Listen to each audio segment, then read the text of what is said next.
To be honest with you, my biggest life accomplishment was to get outside of the nest. What I mean by that is it is not everybody that's going to leave the comfort of their home, which mean what I mean by that is I left Sweden to move out here to America all by myself.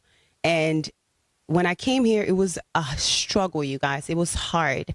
I know a lot of people think that America is like the land of opportunities. You know, there's no struggles here, but just like any other place, you have to start from the beginning. And so, to be honest, in retrospect, I mean, look at where we're at today. Whew, there's many times I just pause and be like, wow, I'm in my dream. Like, you know, like what I saw when I was a little girl, I'm living it.